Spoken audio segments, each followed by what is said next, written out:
बिस्मिल्लाहिर्रहमानिर्रहीम। अस्सलाम वालेकुम। कामरान मलिक एक नई वीडियो के साथ हाजिर हूँ। काश्तकार भाइयों, गंदम की तैयार फसल जो है वो चारे के तौर पर बेचने का जो एक ट्रेंड चला हुआ है, जिसमें जो है वो मुख्तलिफ काश्तकार हज़रात जो है वो अपनी फसल तैयार फसल जो है वो चारे के लिए चारे के तौर पर जो है वो 1,08,000 से लेकर 1,20,000 के दरमियान जो है वो मुख्तलिफ रेट पर जो है अपनी फसल सेल कर रहे हैं। हुकूमत से मायूस, क्योंकि हुकूमतों ने जो है वो गंदम ख़रीदने से बिल्कुल जो है वो दस्तबरदार हो गए हैं और पीछे हट गए हैं, और किसान को जो है सरमायाकार और स्टाकिया जो माफ़ी है उसके हवाले कर दिया है। वो जो चाहेंगे, जिस मर्ज़ी से चाहेंगे जो है वो गंदम ख़रीदेंगे, नहीं ख़रीदेंगे, या जो है वो कोई फ्यूचर सामने नहीं है। इस हवाले से जो है वो बहुत सारे काश्तकार हज़रात जो है वो मशवरा कर रहे होते हैं, क्या या कि हमें भी अपनी गंदम सेल करनी चाहिए या उसको पकाना चाहिए।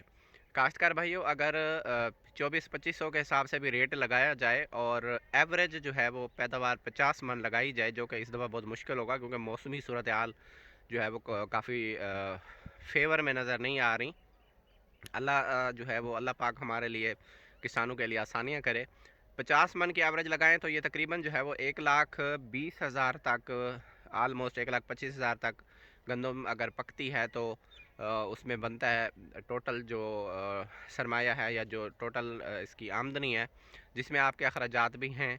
तूड़ी का रेट हम इसलिए नहीं लगा रहे क्योंकि गंदम की कटाई, गहाई और सारी जो मजदूरियाँ हैं वो तूड़ी में ही निकाल दें। तो इस हवाले से जो है वो आपको अभी फसल कम अज़ कम 2 से ढाई महीने आपको मज़ीद अपनी ज़मीन में फसल भी रखनी पड़ेगी, मज़ीद अखराजात भी होंगे, देखभाल भी करनी पड़ेगी।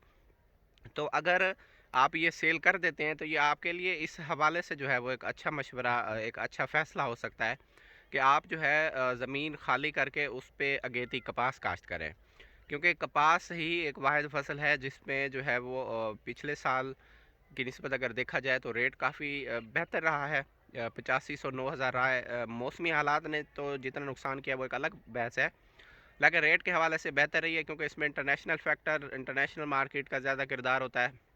इस हवाले से जो है वो कपास कोई खातिर खा नुकसान नहीं देती। अगर आपका फ़ैसला कपास काश्त करने का है तो फिर जो है वो आप अपनी फसल उतना ही बचाएं जो आपने अपने खाने के तौर पर इस्तेमाल करनी है गंदम। बाकी फसल आप चारे के तौर पर सेल करके अगेती कपास की अगर तरफ जो चले जाते हैं तो ये आपके लिए अच्छा जो है वो फ़ैसला हो साबित हो सकता है, क्योंकि कपास से जो है वो मुनाफा बख्श जो काश्तकारी है, या कपास से अगर आपने मुनाफा हासिल करना है तो उसका तो ज़ाहिर है एक ही रास्ता बचा हुआ है, और वो है अगेती काश्त। क्योंकि क्लाइमेट चेंज ने जितना इफ़ेक्ट किया हुआ है, मौसमियाती तब्दीलियों ने जो बेड़ा गर्क किया हुआ है, हमारी फसलात जो पिछले साल तकरीबन जो है वो तमाम फसलें इफ़ेक्ट हुई हैं, जिसमें तिल शामिल है, कपास शामिल है।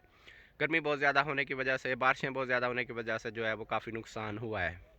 इस दफ़ा बारिशें ना होने की वजह से गंदम का नुकसान हो रहा है। तो ये सारे जो क्लाइमेट के रंग हैं, इसको अगर सामने रखा जाए तो आपके लिए गंदम चारे में सेल करना और बाद में उसी ज़मीन पर अगेती कपास लगाना, अगर ये फ़ैसला है तो फिर आपके लिए जो है ना ये एक अच्छा फ़ैसला है।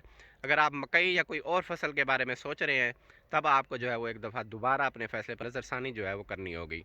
अपना ख्याल रखें और अपने इस चैनल का भी। अल्लाह हाफ़िज़।